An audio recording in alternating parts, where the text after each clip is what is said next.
Good evening, everybody. Welcome to another seminar in our core seminar series.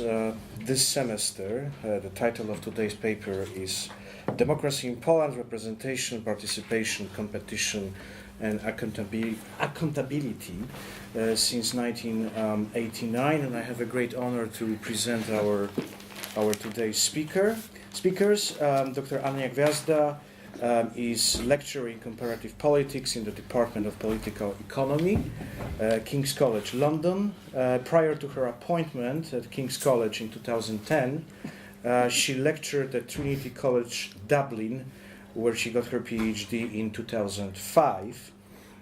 Anna's research focuses on Polish politics, comparative European politics, and Europeanization. And her book, Democracy in Poland, which is very closely related, essentially, to the subject of today's presentation. I'm very glad to announce that the book will be published by Routledge in July 2015. So it's just a matter of a few months. We hope that we would have a cover, actually, of the book, but unfortunately, the press is somehow slow when it comes to this. Dr. Gwiazda's discussant is going to be Dr. Radosław Zubek, who is a university lecturer in European politics and tutorial fellow in politics in Hertford College. His main interests include the comparative study of executives and parliaments in Europe, Europeanization of domestic political institutions, and national compliance with the EU law.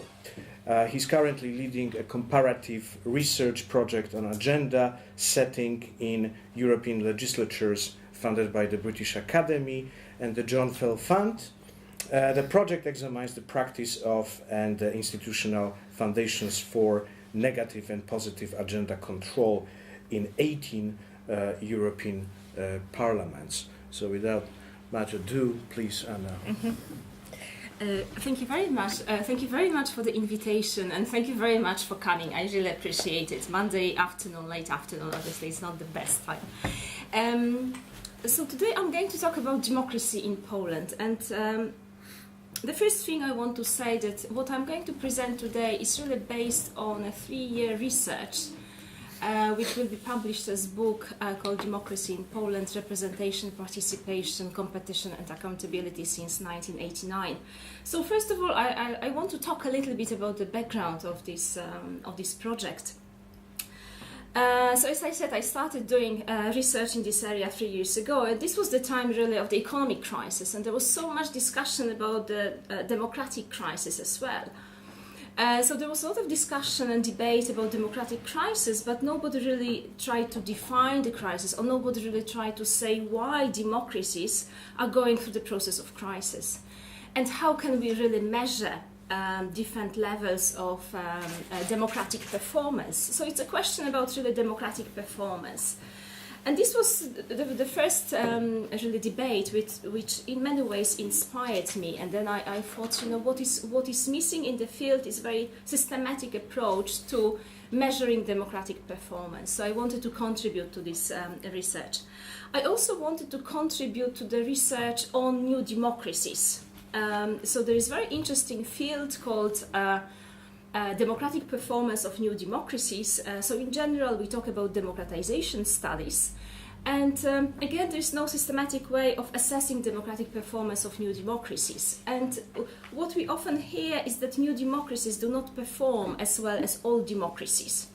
So I just wanted to check whether this is really the case, and I chose the case of Poland in order to assess democratic performance in Poland. And I chose Poland because Poland was the first country which started the process of democratization in Eastern Europe. I'll talk about case selection later on. And finally, I think there is also a personal reason why I started doing research on democracy in Poland. I think I shouldn't say it, but I'm going to say it because I didn't realize that in many ways I was influenced by my background. So years ago, when I was lucky, I was the one who could really see regime change and who could witness regime change and transition to the democracy. Years later, I was the one who started, who does research on democratization. So obviously my background influenced really my research agenda. So this is the background of the book. What I want to do today, first of all, I'll talk about theoretical framework which I used in order to assess democratic performance. So I'll talk about evaluating democracies from a procedural perspective. Then I'll talk about the specific case of Poland. So I'll show you some data, and I will compare diachronically, so across time. So I will look at the period from 1989 until 2011. Then I'll talk about the role of formal and informal institutions. So for me, this is the main explanatory variable. So by looking at different patterns and some variation in democratic performance, I look at the role of institutions. And I look at the literature which was initiated by Douglas North and his contribution to institutional economics. And finally, I'll conclude. So I'll talk about lessons that we can learn from the Polish case, and I'll talk about main findings of this research. So first of all, very briefly talk about the literature that I try to speak to in my research. So first of all, when talking about democracy, or when doing research in the field of democracy, we all face the same problem. How can we define democracy? So what is the definition of democracy? What is democracy? And we know it was Galli in the 60s who said that democracy is a contested concept. So it is very important to define the concept of democracy. And what I say that I use a procedural definition of democracy. So for me, democracy means a set of procedures, but it also means political rights and civil liberties. And obviously the benchmark for any democracy is free and fair elections.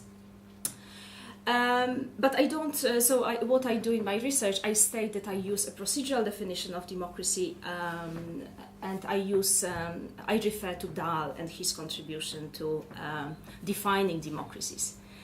But really the literature that I try to address some research gaps is the literature on democratization and then the literature on the quality of democracy. So the literature on democratization is what I called a first generation literature in the field of new democracies. Why first generation literature? Because it mainly focuses on the process of transition and consolidation of democracies. So this literature tries to identify factors which contributed to transition from authoritarian regimes to democratic regimes. And this literature is dominated by agent versus structure debate. But this literature also focuses on factors which contribute to the consolidation of democracy. But this literature does not really try to assess in any way the democratic performance of new democracies. That's why I looked at the quality of democracy literature, because this is the literature, and this is the literature which I call the second generation literature. So this is the literature which really tries to assess democratic performance of mainly of new democracies. And Diamond and Modlino in 2005, they wrote a book called Assessing the Quality of Democracy, and they look at several, altogether 8 different dimensions. So what I did, I reviewed the literature, and then I realized that scholars propose different normative criteria. And by using these criteria, they try to assess democratic performance.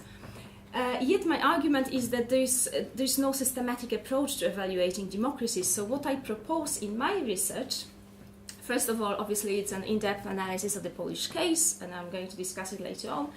But also it's a procedural approach to evaluating democracies. So my main argument is that when trying to evaluate democratic performance, we need to distinguish between procedures and results. So first of all, we need to look at democracies as a set of procedures for making decisions, but also these procedures give the opportunity to be represented, they give the opportunity to participate in policy making, they give the opportunity to hold officials accountable, and finally they also provide for free competition. So procedures are integral part of any democracy. So hence, in order to assess the results of procedures or the results of decisions, first of all we need to assess procedures. Only then we can go on and we can continue, and then we can assess the outputs, so decisions which are taken using a certain set of procedures. So ideally, in a few years' time, I should be back here and I should talk about substantive approach to evaluating democracy. So this is the plan. But the first step in assessing, in evaluating democracies, is to look at procedures. And what I propose here, so my framework, my analytical framework, is based on 4 dimensions. So drawing from comparative politics and democratic theory, I propose 4 dimensions. So in order to assess democratic performance from a procedural perspective, I argue that we need to look at 4 dimensions. The first one is representation, the second one participation, the third one competition, and the fourth one accountability. So very briefly, I'll talk about each dimension. So the first one, representation.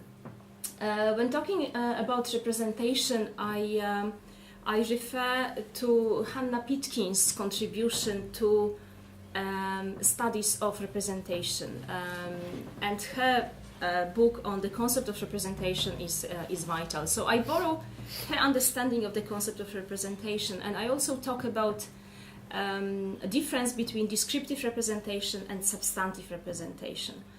And I make an argument that in order to assess democracies from a procedural perspective, we need to adopt the concept of descriptive representation. Why? Because descriptive representation is about choosing representatives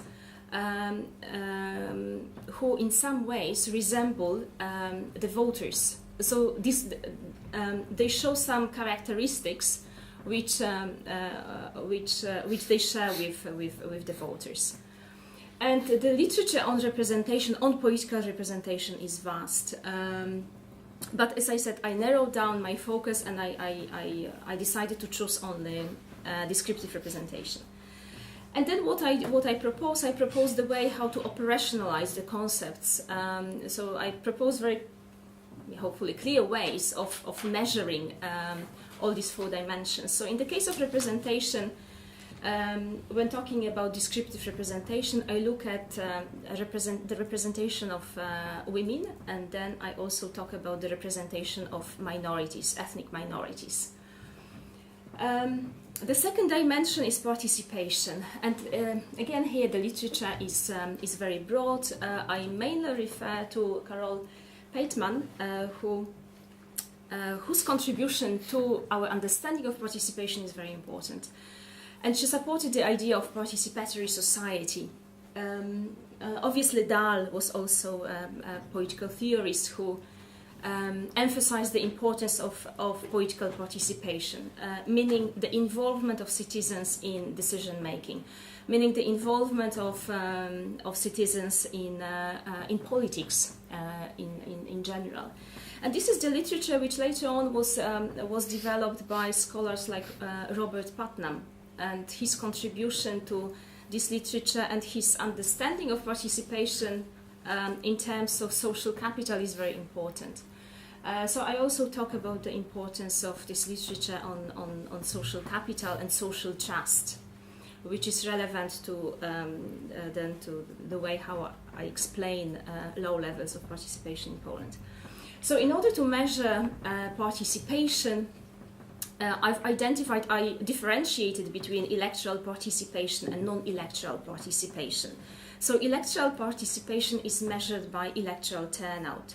Non-electoral participation is measured by membership in civil society organizations and citizens or direct legislation, or citizens initiatives and referendums. The third dimension is competition, political competition. When talking about political competition, I refer to Dahl, but I also, in general, I talk about the importance of free and fair elections. But my understanding of competition probably is very specific. There are, again, different ways of understanding political competition. But what I argue is that when we talk about political competition, we need to talk about party and party system institutionalization. So I use the concept of institutionalization. Institutionalization in general meaning stability. So the main argument is that the stability of political parties and party systems is very important for stable patterns of political competition. And especially in new democracies, stable patterns of political competition, so the stable patterns are very important. And I propose the way how to measure institutionalization, and here I draw on my paper which I published some years ago. And there are three elements which constitute institutionalization. Or in order to examine party system institutionalization, we need to look at three elements. And the first one is inter-party competition, which is measured by volatility. The second one is party discipline, which is also party institutionalization, which measures party institutionalization. And the third aspect is fractionalization. Finally, the fourth dimension is accountability. And again, accountability is a very broad concept. So what I try to do, I try to focus on one aspect of accountability. So again, we can say that accountability is a contested concept. Contested concept because there are many different definitions of accountability. So what I try to do here, I try to focus, I identified government accountability as vital. So in order to understand some kind of constraints put on governments, we need to talk about government accountability, and I argue that government accountability should be the main focus here. In order to measure government accountability, then I look at votes of no confidence, parliamentary questions, and the role of investigative committees. So this is the way how I try to analyze government accountability, but I also look at the role of formal institutions and practice. So I examine formal provisions, so what the Constitution states about each instrument of accountability, and also I examine how these instruments are used in practice. So this is the framework which I propose in the book, and then what I did in the following chapters, or in the paper which I wrote, I applied the framework to the case of Poland. So why the case of Poland is interesting? First of all, we need to present the Polish case against the background of the third wave of democratization. So the third wave of democratization, the term coined by Samuel Huntington, who tried to explain the wave of transitions from authoritarian regimes to democracies. And he looked at several factors, structural factors, and he tried to explain the third wave of democratization. The third wave started in Portugal in 1974, then it spread to Spain, Greece, and in late 80s to Eastern Europe. So this is really the background of this study. But what is interesting, if we look at Eastern Europe, so 30 years ago, the region dominated by the communist rule.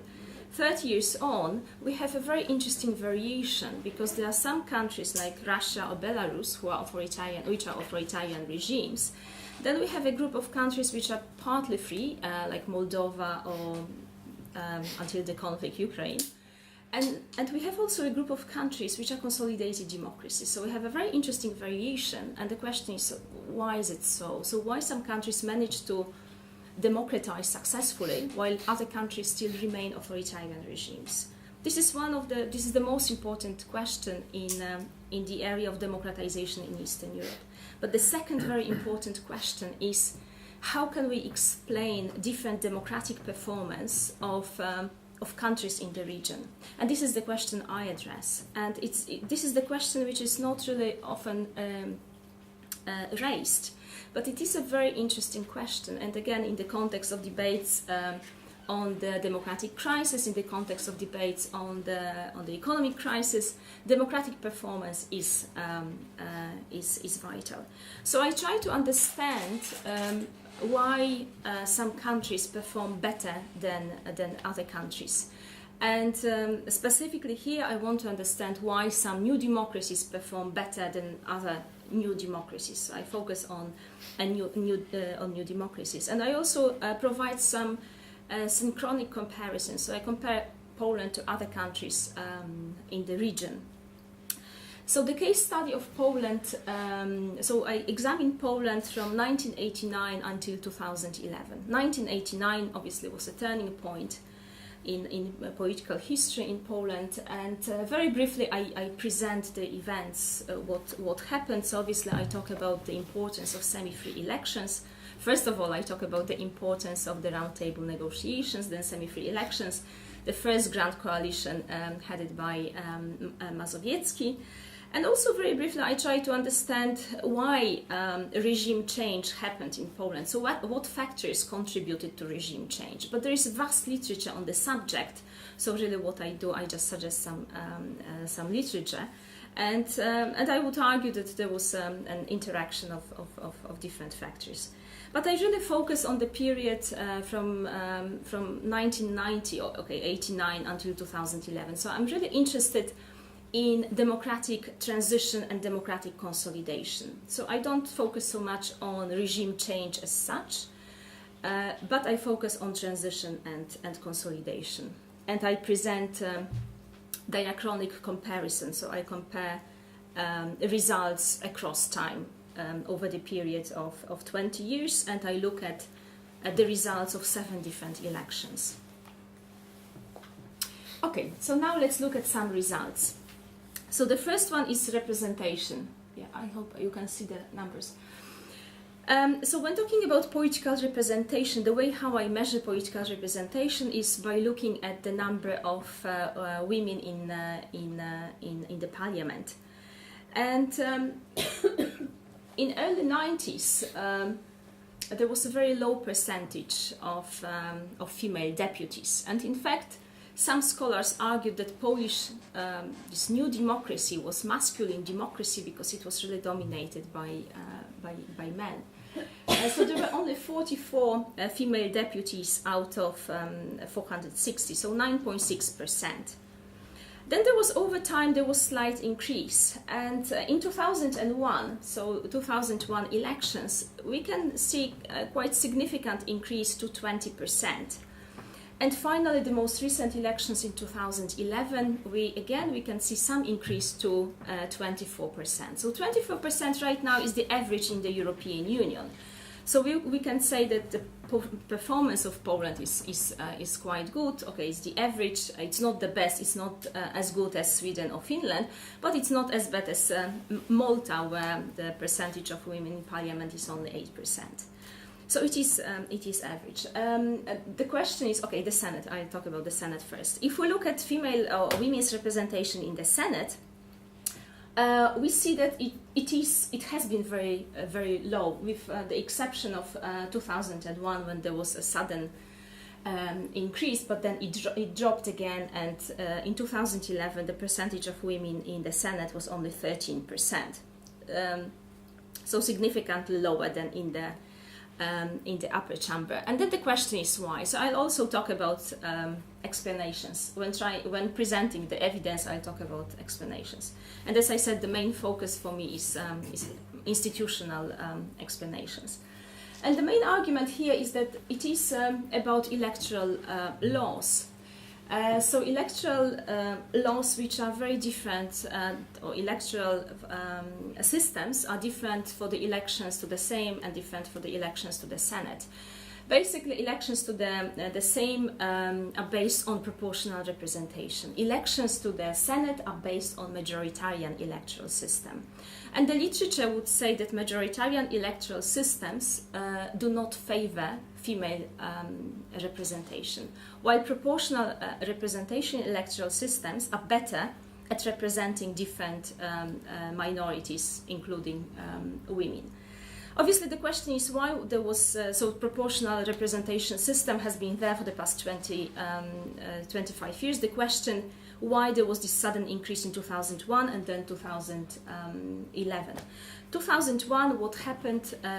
Party quotas were introduced. So Democratic Left Alliance and Freedom Union decided to use party quotas or gender quotas, and they introduced 30% female representation. So in the case of these two parties, there was a significant increase in terms of female representation.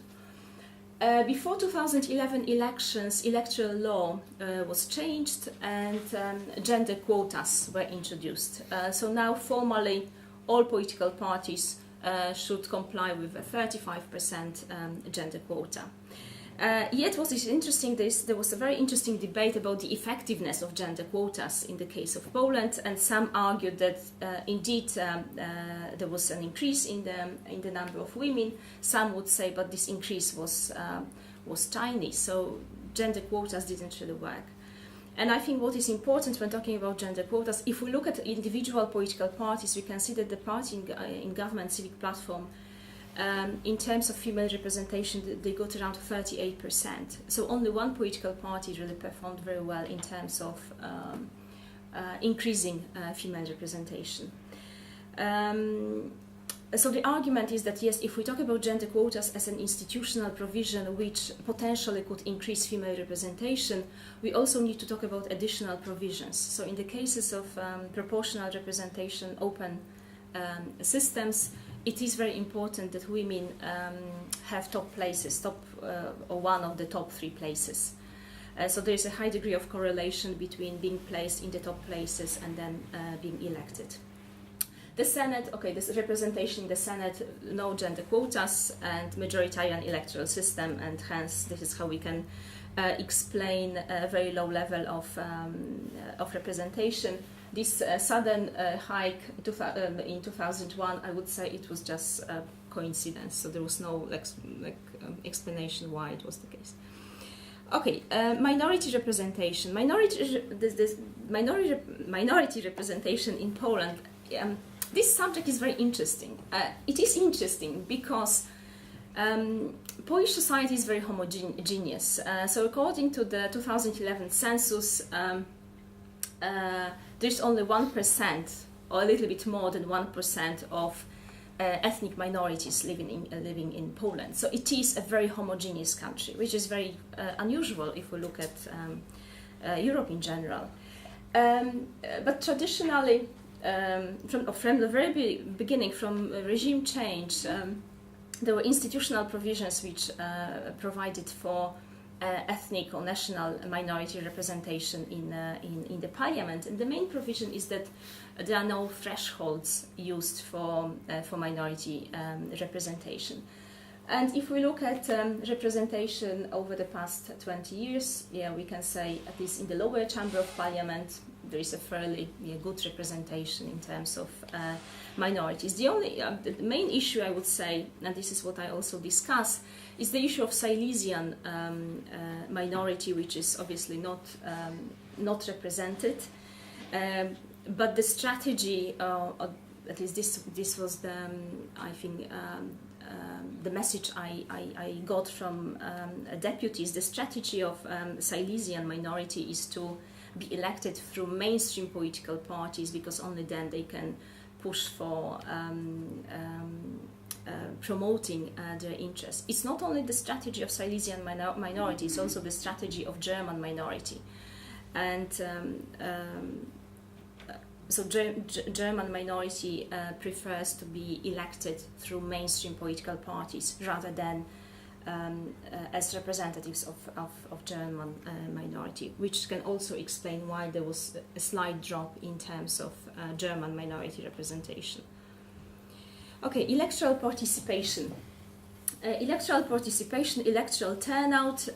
If we look at the results over the past 25 years or 20 years, we can see that in general electoral turnout in Poland is extremely low.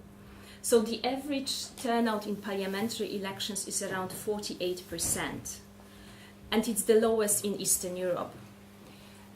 If we look at presidential elections is slightly higher, but again the literature would say that presidential elections in general are more popular, so we would expect slightly higher turnout.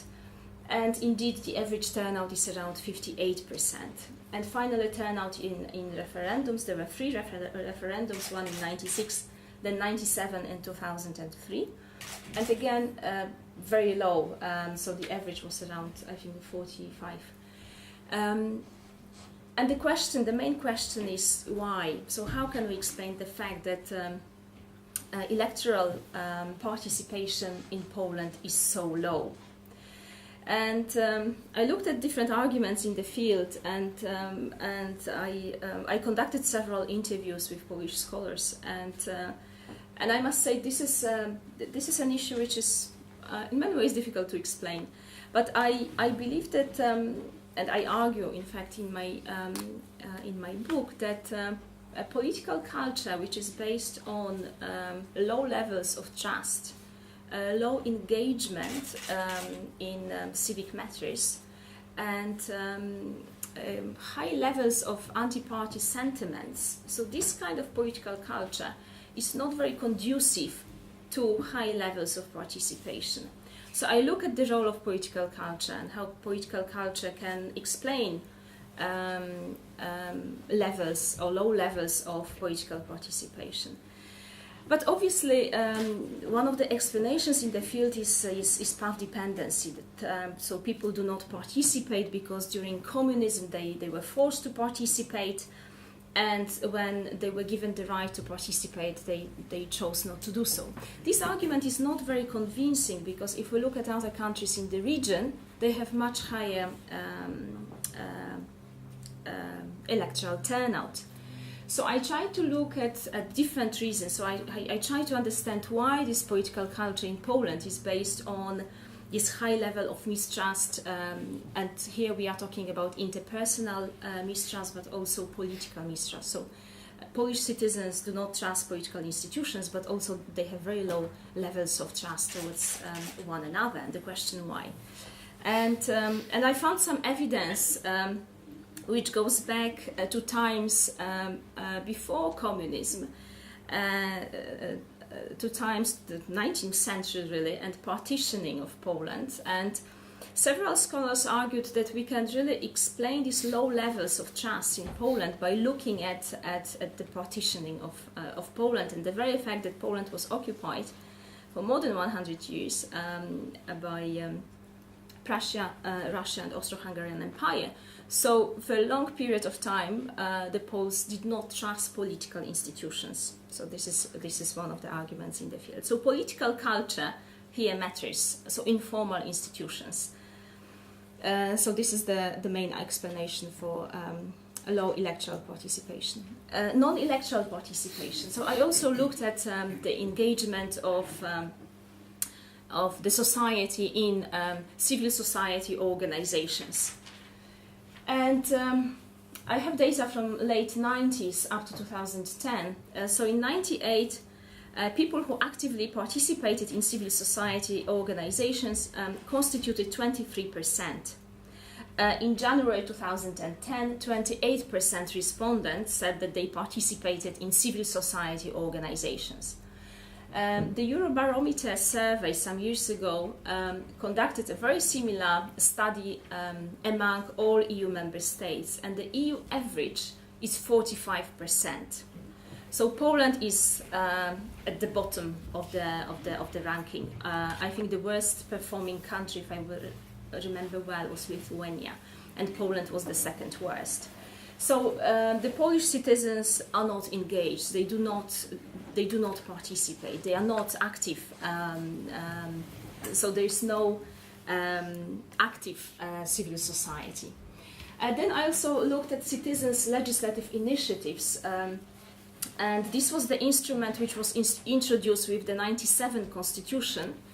And for the first time, so in the term 97-2001, this was the first time when citizens could propose new legislation. And as we can see that the number of initiatives increased over the past years, but again, it's a tiny percentage of the number of laws passed. It's only 1.25% in 2007-11 period, which increased from 0.4. And non-electoral participation, again, how I explain it, I use the same argument. I use the argument of political culture, specific political culture, which is present in Poland, with the origins in the communism, but also before which originated in the 19th century. Competition, political competition. A lot of numbers here, but what is important, I think, to compare 1991 with 2011, because then we can see significant differences in terms of political competition and the stability of the Polish party system. So this table really shows the level of instability in the 90s and increasing stability from 2000 on. And especially the electoral volatility. This is a very important number, because low levels of electoral volatility confirm party stability. So especially in 2007-11, there was a very low level of electoral volatility, and this is one of the arguments which confirms the thesis that the Polish party system is quasi-institutionalized, and this is what I argue in one of my previous papers. But if we look at the indicators, 91 indicators, and I use several indicators, but what is important is party fragmentation. So in 91, effective number of parties was more than 10. So it's Laxo-Tagapera index, effective number of parties in the parliament. If we look at 2011, we have only 3 parties. Obviously, in 2091, the electoral system which was used was extremely proportional. There was no electoral threshold.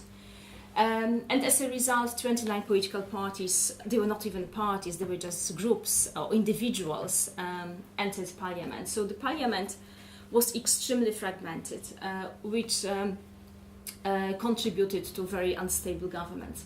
But also, if we look at Blondin's ratio of party strength, it was only 24%. This indicator measures the vote gained by 2 biggest parties. So 2 biggest parties got only, legislative is more important, only 26%. If we look at the same data taken from 2011, we see 79%. So we can see that now the dominant parties are very strong parties, which is, again, very positive development. And then finally, index of electoral volatility, very low index. If we look at data across time, 97-2001, it was 44%. It was extremely high. In Western Europe, average volatility increased over the past years from around 7% to 12%. Now I would say it's even higher if we look at specific countries like Greece, but the average would be around 12-13%. So data for Poland 2007-11, 6%. So this was traditional low volatility in Western Europe. So some studies which examine the level of electoral volatility say that in Western Europe the volatility is increasing, while in Eastern Europe it's decreasing. And in the case of Poland, we can see it. So the main argument here is that, so I use the concept of party system institutionalization, and I also use some approximate indicators, and I argue that the Polish party system is quasi-institutionalized. So it shows high levels of or signs of stability, and the prospect is very good because of low volatility. So this development is positive. Finally, accountability. Just very briefly. So I look at votes of no confidence, investigative committees, and parliamentary questions. I think here what is important and what I want to stress is the changes of formal institutions. So the constitution, the importance of constitution, and how constitution provided additional accountability mechanisms. 97 constitution. So the constitution of 1997, which really the passage of the constitution marked the end of democratic transition. And then the process of consolidation started in Poland. But this constitution, 97 constitution, introduced very important provisions like investigative committees. Before 97, there were special committees with investigative tasks, but they didn't have much power. And the changes, 97 changes, introduced significant changes. The same parliamentary questions, here there were some changes in 2003, which introduced additional mechanisms for controlling and scrutinizing the government by the deputies. So when talking about accountability, we need to talk about the importance of the opposition. So the opposition, the role of the opposition in democracies, and the main role is to scrutinize and to control the actions of the government. So in that sense, parliamentary questions are very important. We cannot see really any sanctioning mechanisms, but what is important is that during parliamentary debates, when the parliamentary questions are asked, there is a lot of information provided by the government, and on many occasions also the government must, or individual ministers must justify the decisions. So there is a lot of exposure to the public. So parliamentary questions are important mechanisms of accountability. This, in the same way, investigative committees. When talking about investigative committees, I also talk about the role of the media and the role of media in democracies. That the media indirectly really influence parliamentary scrutiny of the government, yet the media is very important for providing additional accountability mechanisms.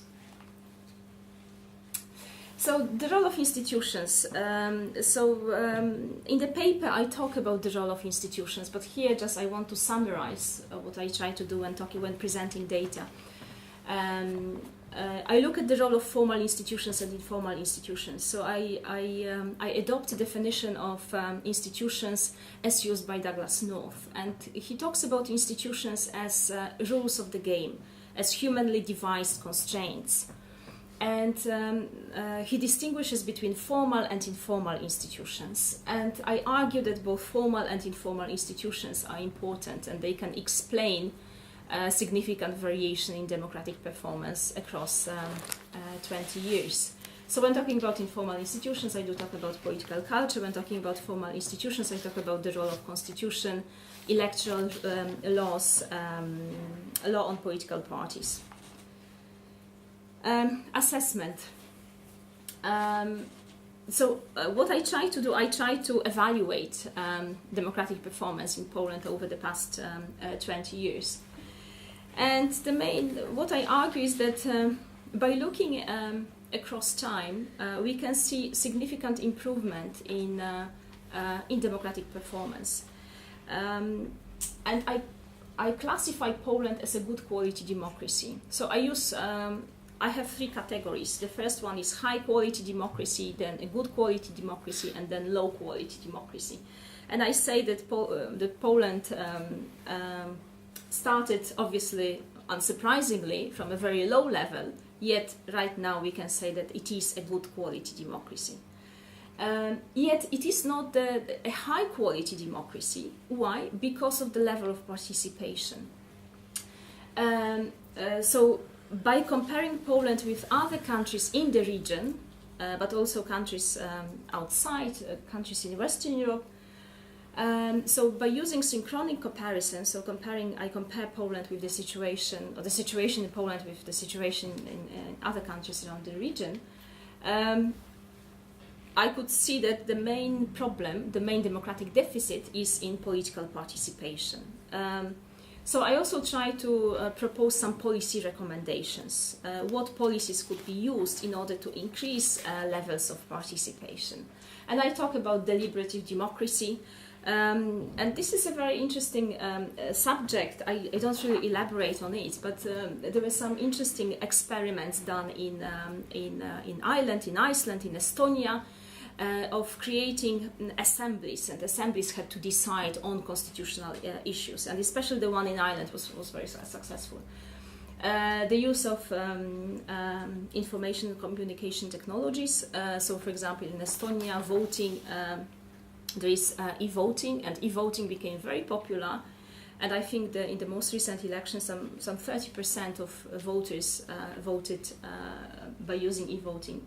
And then finally, education reform, so trying to promote more interpersonal trust and trust towards political institutions. So despite the fact that political participation is very low, still the Polish case provides a model for successful transition and consolidation of democracy. There are several lessons we can learn from the Polish case. The first one is about accountability. Effective accountability is vital for establishing and maintaining democracy. So checks and balances, the institution or the concept of checks and balances is very important. Limiting power, limiting executive power is very important. So introducing elements or new instruments of accountability is very important for transition and consolidation, or successful transition and consolidation. And when talking about accountability, we need to talk about the role of the opposition, and I also talk a lot in the book, especially about the role of the Constitutional Court, which was very important in the case of Poland. I decided to exclude it from this discussion just because there was too much information.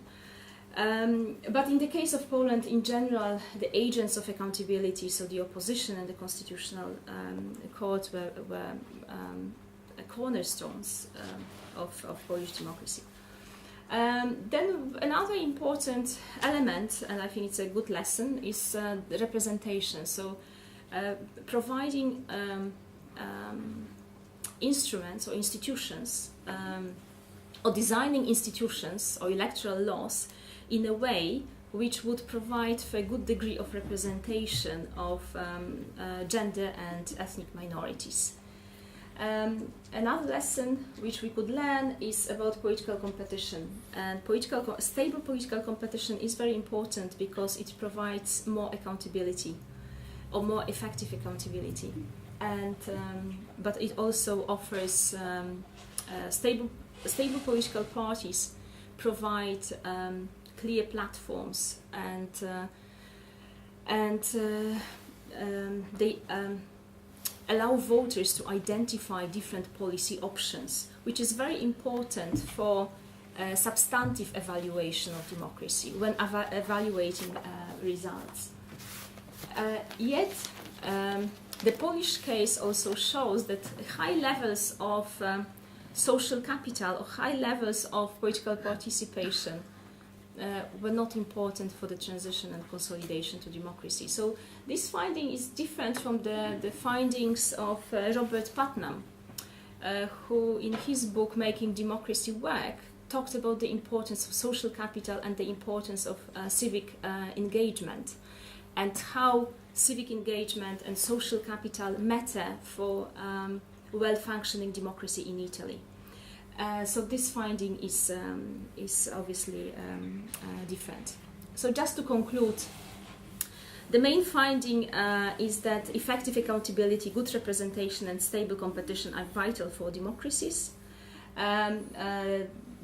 This book also shows that political institutions, or institutions in general, are very important. And finally, the Polish case shows some lessons for democratic reformers in countries which undergo the transition to democracy or aim to consolidate their democratic systems. Thank you very much.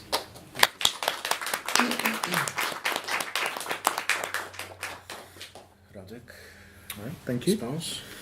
Well, thank you very much for a very interesting talk. Thank you very much to Mikołaj for inviting me to act as a discussant.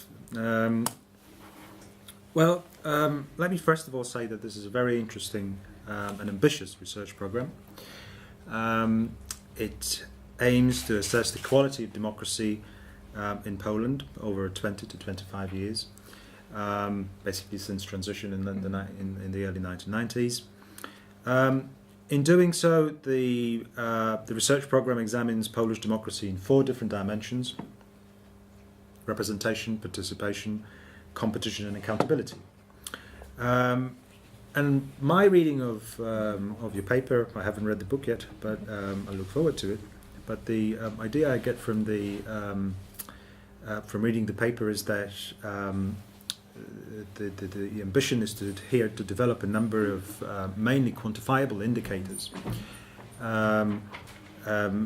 within each of the 4 dimensions, and then use these to assess both progress over time and the current state of democracy in Poland. And so when looking at representation, Anna is looking at representation of women, representation of ethnic and national minorities, participation, its electoral turnout, membership in civil organizations, citizens' initiatives. When you look at competition, you look at party switching, effective number of parties, fractionalization, and so on. And when you look at accountability, you look at no confidence votes, investigative committees, and parliamentary questions. So this is a very comprehensive data survey, quite unique in many ways. And I think it offers some interest, and it provides a sort of a very interesting picture, which is of how sort of the direction of travel of Polish democracy over the last 25 years. And it also shows some very interesting patterns and trends that I think emerge from your work. So it seems that Polish democracy is assessed to be in good health overall. And Anna shows that immense progress has been made over the last 20 to 25 years. And this is especially true in terms of women representation, party system institutionalization, and accountability. Now, where you think that there are still certain weaknesses, is in the area of participation. And here you draw our attention to mainly the low turnout, but also low participation in civil organisations, and you think that is clearly a challenge, a remaining challenge for Polish democracy. So after having given us this quite a broad and comprehensive survey of different types of indicators over a long stretch of time, Anna doesn't stop here, and you take it even further. So you offer some explanations for some of the patterns and trends that you observe. And in the main, these explanations are institutionally centered, where quite a lot of emphasis is placed on constitutional design, design of such institutions as electoral system, party financing laws, gender equality laws, and so on. So overall, I think it is a very worthwhile research project. I think it nicely complements research efforts by other scholars. There is, of course, work from people like Sadurski and Molino on similar issues. There is work by Markowski on similar issues. There's a book by Andrew Roberts, The Quality of Democracy in Eastern Europe. So clearly, this paper and your work and the forthcoming book, is sort of will be well placed in a very interesting stream of the literature. On the other hand, I think you also very nicely contribute to the work by some international organizations on the quality of democracy more generally. Freedom House, Bertelsmann Democracy Index, European, the Economist Intelligence Unit, Democracy Index, but also some specific Polish initiatives, a very recent initiative on the democratic audit in Poland, for example. So I think, in a way, your work speaks to that. So I think that's, that it shows the significance of your work. So having praised the work, let me offer some critical comments. And I think I would like to offer three main points here. Well, first of all, let me dispute the choice of some of the indicators. Okay. First of all, let me look at no confidence votes, and I wonder whether no confidence votes are really a good indicator of accountability. Because first of all, I'm not entirely clear what kind of expectations one should have here. So, on the one hand, one can think of. So I suppose you can think of this in two ways. On the one hand, if government is perfectly accountable, there will be no confidence votes. Okay, everyone is happy, so there is no need to submit any of these kind of proposals for no confidence. Okay, but on the other hand, one can also think that many confidence votes are actually a sign of robust accountability. Okay. As you seem to think in the paper and in the book, presumably. So I wonder. I mean, so it's very difficult to actually have a sort of an a priori expectation with regard to the kind of data you present. So I wonder whether a no confidence vote is really a good indicator here. I see a similar problem with the effective number of parties, because is a low number really a sign of healthy democracy? If you ask people in this country, for example, they would tell you that the domination by a small number of parties can actually have very many negative consequences. Okay, but on the other hand, some of the Scandinavian democracies have highly fragmented party systems with a very high effective number of parties. But on the other hand, on most indicators of health of democratic health, they actually perform quite well.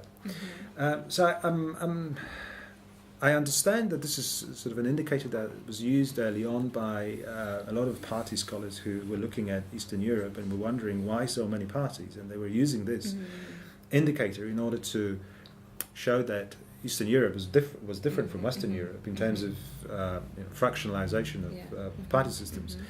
But 25 years on, I'm not sure whether the fact that Poland has an effective number of parties at 3, is telling us very much. So that's my first comment in terms of the choice of some of the indicators. My second comment is more on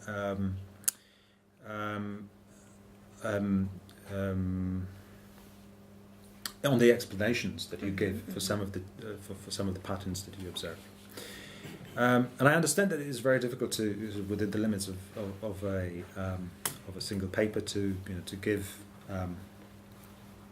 credit to the work you've done, but I still wonder whether you could have done a bit more in some parts of the paper in explaining what the kind of patterns you observe. And let me highlight 3 different areas. First of all, you basically observe a flat electoral turnout in Poland over the 20 years at a low level. Okay, and you present certain possible explanations for why it is flat and why at a low level. One of these explanations is that this may have something to do with socio-democratic demographic factors. Okay, that certain people tend not to vote. Okay, and this is interesting. But I think it would have been even more interesting if you provided some empirical tests of this claim. There is data out there at the individual level which measures people's propensity to vote or not to vote, and I think it would be very useful to do that. At the individual level. If you think that socio-demographic factors are important, then maybe they are related to certain things like, I don't know, income, age, education.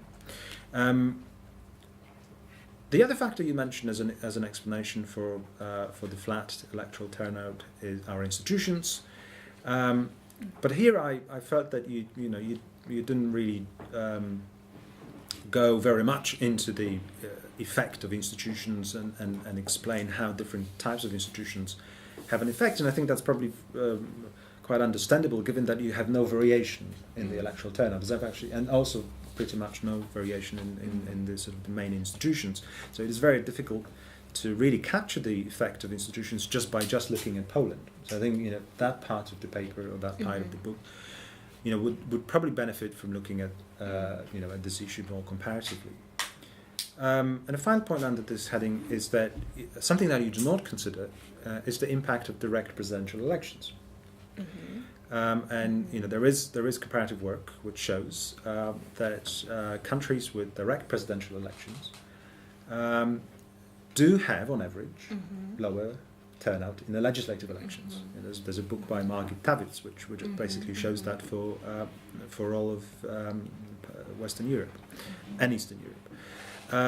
And there is also anecdotal evidence from other countries that have switched from indirect to direct elections, such as Slovakia, that the turnout actually falls. Once you've switched, and this is there's a sort of quite an intuitive explanation for this, which is sort of electoral fatigue. Electoral fatigue, where people sort of are constantly asked to vote, so they tend not to vote that much. And Poland would be a very good example of that. The second point here is the explanations for increasing party institutionalizations. And you basically say that increasing party institutionalization is driven by electoral institutions, while the continuing volatility is driven by elite behavior. Elite behavior. Yeah. And I would probably tend to agree on the first part of this statement. But I think the second part of the statement is probably a bit more complicated. It is probably more complicated than just to claim that it is the sort of the political elites that are driving the political volatility here. And I think you probably would benefit from looking at some of the deeper causes. Say, for example, the demise of the post-communist cleavage in Poland is only very partly driven by elites, but perhaps at a deeper level is driven by a generational change and the entry of new voters into the electorate, voters who do not associate with that cleavage anymore. Secondly, maybe this is just due to general modernization thesis.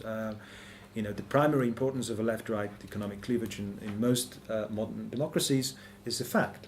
Right? So maybe by having modernized, Poland is just approximating that, and you're not engaging with these kind of arguments, which I think would be useful to do. And a final point under the explanations heading is the rising number of questions in Parliament, and I wonder whether this is whether you. I didn't find any sort of explanations for why this is the case, and I think it would be quite interesting to look at. And I suppose this may be less to do with rising accountability and more to do with the fact that that members in the Polish Parliament, because of the type of electoral system that Poland has, the open list system, need to cultivate their personal vote. Okay, they need to show to the voters that they are doing something real for them. Okay, and for a long time they did this by submitting a lot of private members' bills.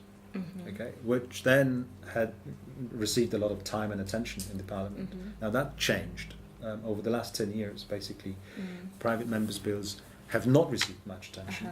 And that's because the ruling party and the last three speakers basically have depressed the access that private members' bills have to the legislative agenda. So in a way, when the opportunities are limited in one way, members need to do something for the voters, so they are probably submitting more questions. So I mean, that's just the thought. And final point here, my third big point about about your paper is your discussion of accountability. And I think, and this is probably sort of a broader point, I think in parliamentary systems, accountability happens mainly between and within parties. And I think it makes less sense to speak of accountability between government and parliament. I mean, this is this sort of comparative government literature basically says, there are no two bodies. There is no government and parliament. There are parties, and we need to see how accountability works within government, especially within government parties. Okay, that's the key thing to look at, and especially to look at the accountability of governmental party leaders and governmental backbenchers. Between what is happening there, are governmental backbenchers autonomous enough, have enough organizational capacity to keep their leaders accountable? If they cannot, then that is good. That is bad news for democracy. Okay, and it seems to me that if you had looked at that, your conclusion would have been probably less positive, because many of the Polish parties are extremely centralized, with very limited accountability mechanisms inside parties. Okay, so and this was clearly the case when the Law and Justice was in power in a coalition, and this was also quite clear when the Civic Platform was in power over the last several years. The dominance of leaders over backbenchers and very limited accountability mechanisms within parties undermine Polish democracy. Okay, so in that sense, I think there's a gap there. But of course, there are on the positive side, there are certain parties within which these mechanisms of accountability actually work quite well. The Polish. The PSL, for example, is a very good example of a party where actually accountability within the party works. And there is, maybe the SLD, but of course it is probably disappearing. But on the other hand, there is also a positive story to tell about the Civic Platform, where the internal accountability is actually, maybe it is growing, given the departure of Tusk and so on.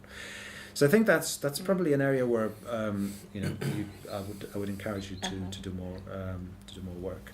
But overall, as I said at the start, I think this is an ambitious and a very interesting research program. So I enjoyed reading it. Thank you very much. And I look forward to the Thank you, Radek. Anya, would you like to briefly refer to this? There was a lot. Yeah. And obviously, would like to get some questions from the audience, but these are very important points.